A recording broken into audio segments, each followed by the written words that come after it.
Kita tak ada. Kalau boleh saya nak buang terus sebenarnya syarat-syarat ni, tapi bincang, kita bimbang ada satu perkara lain, iaitu orang atas takkan aktif. Maka apa yang kita buat, kita aplikasikan konsep ji'alah, ataupun dalam sebutan lainnya ju'alah.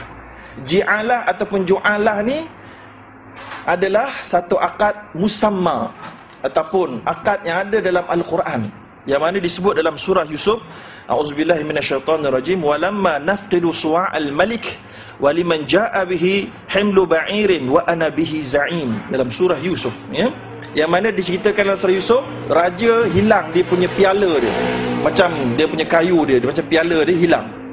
Maka diberitahukan kepada rakyat, siapa-siapa yang boleh dapat jumpa piala raja yang hilang, maka akan diberikan hadiah sebanyak makanan, sebanyak berat seekor unta. Okey, itulah akad ju'alah. Akad siapa dapat jumpa, siapa dapat perform, siapa dapat capai satu target, dia akan dapat komisen daripada orang yang meminta. Jadi inilah akad yang kita gunakan dalam konsep multi-level storm readers. Maka syarikat storm readers, dia akan ahli dia, peserta akan dapat e-shop lepas ni. Ini payah sikit sebab patutnya Syah kena tengah lepas ni. Dia akan ada kedai maya. Kedai maya ni, peserta tidak akan ada barang itu sendiri. So peserta kalau masuk, dia bukan jual buku-buku. Storm reader ni bukan dia punya, bukan hak milik dia. Dia tidak ada hak ke atas, milik ke atas buku tu. Buku tu tetap storm reader punya, Telaga Biru punya. So mereka akad dengan syarikat storm reader apa? Akad wakalah, agensi, wakil. Dia tolong jual. Bila tolong jual, dan namanya tolong jual dengan komisen. Itu biasa. Itu satu akad yang sah, tak ada masalah. Akad yang kedua, komisen itu ada setengah komisen. Grup punya ni macam-macam lepas ni, Syah beritahu. Ada grup punya lah, apa-apa lagi bonus akan dapat kalau ada jualan peribadi. Mula-mula storm reader cuma cadangkan belian peribadi. Siapa-siapa nak dapat komisen kena ada belian peribadi. Saya kata saya tak setujulah, Syah. Syah kata kenapa tak setuju? Tak setuju payahlah ni. Saya kata habis tak setuju macam mana nak buat? Tak setuju, saya kata yang saya setuju jualan peribadi. Tahu tak apa beza belian peribadi dengan jualan peribadi? Kalau belian peribadi, kita paksa, saya contoh orang A, saya apa level, saya kena beli untuk dapat komisen orang di sebelah tim saya.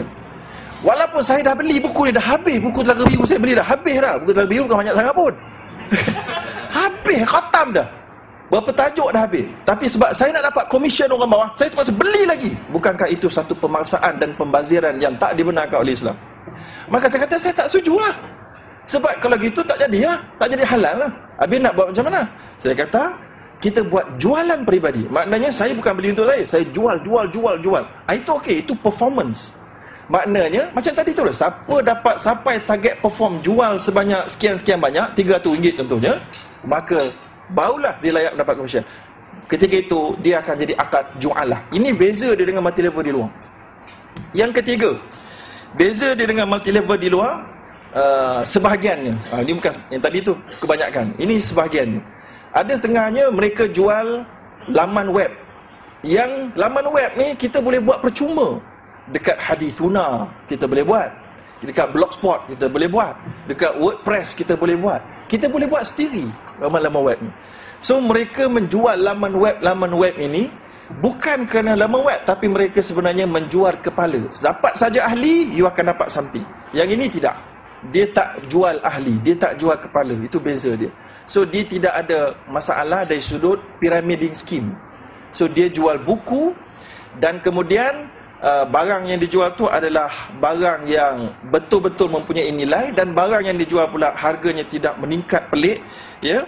Dan kemudian ada akad yang tepat, ketika itu barulah dia dibenarkan. Jadi itu adalah perbezaan yang ketiga. Jadi saya ada sediakan kertas pendek sebenarnya penerangan ni. Mungkin kalau sesiapa yang inginkan boleh dapatkan daripada urus setia, ya. Jadi saya rasa itulah yang mungkin saya nak bentangkan sedikit. Kesimpulannya kita gunakan akad wakalah dan ju'alah ataupun ji'alah dalam produk ini, dan syarat-syarat saya telah pun menyemaknya, dan setakat semampuan yang saya semak, setakat ni semua dah clear. Borang-borang pun saya dah semak word by word, line by line. terma dan kondisi pun saya dah semak word by word, line by line. Kalau saya tak faham, saya telefon Syah daripada UK, sebab saya telefon daripada UK free saja, tak kenakan bayaran. So telefon panjang dengan dia pun tak apa, ya. Saya dah buat begitu. Tapi kalau ada kesilapan, saya akui sebagai manusia kita menerima teguran. Dan kena ingat juga, walaupun kita dah luluskan secara konseptual, secara implementasi belum tahu. Secara implementasi kita akan pantau dari waktu ke waktu. Ya, walaupun saya tak berada di Malaysia, Ustaz Zahazan turut bersama, beliau akan pantau juga. Dan saya juga akan cuba pantau dari masa ke semasa. Kalau ada kesilapan dari sudut implementasi, kita akan betulkan. Okey. Kemudian yang keseruannya yang terakhir, ada yang mengatakan bahawa multi level yang ada di pasaran sekarang ni pun semuanya halal belaka. Sebagaimana dia pun ada akad yang sama juga, dia pun jualah juga, dia pun wakalah juga. Tapi saya, tuan-tuan, bukan nak kata apa, saya nak beritahu, kalau anda kata begitu, ada orang yang layak bertanggungjawab, that's okay. Tapi sekarang ni yang cakap ni banyaknya adalah sama ada ustaz-ustaz yang menjadi ahli. Anda jadi ahli, orang ini tak ada authority untuk membetulkan akad. Anda tak ada authority untuk membetulkan condition, terms and condition dalam company itu. Anda ikut je, anda takif, dalam istilah fiqahnya takif fiqhi. Takif ni maknanya nak lihat tu dari sudut apa, ni jenis akad apa benda. Dia boleh andai ini akad sekian. Tapi siapa awak? Awak adalah peserta sahaja. Macam mana awak boleh pastikan dia cukup rukun kalau anda tak ada authority, kalau orang ni tak ada authority untuk menegur kepimpinan atas? Kan? Jadi sebab itulah sekarang ni, kalau sesiapalah masuk multi level, kalau nak kata dia syariah, pastikan ustaz yang kata dia syariah itu betul-betul di-appoint officially sebagai penasihat syariah. Ketika itu barulah tanggungjawab sebagai hamba Allah, fas'alu ahla dzikri in kuntum la ta'lamun, sudah terangkat. Tanyalah kepada orang tahu kalau kamu tak tahu.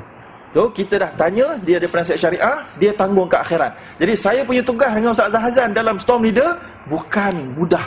Kami bertanggungjawab di hadapan Allah pertama-tamanya nanti. Sebab itulah saya tak boleh semak lebih-lebih kurang, semak sambil-sambil tertidur, tak boleh. Kena semak betul-betul faham setiap inci, setiap ayat, setiap word saya kena faham. Ya, jadi sebab itulah saya harapkan kita sama-sama boleh tegur-menegur, dan kita dah berusaha sekarang ni.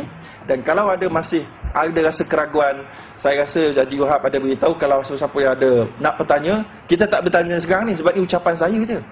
Bukan waktu bertanya. Kita boleh bertanya selepas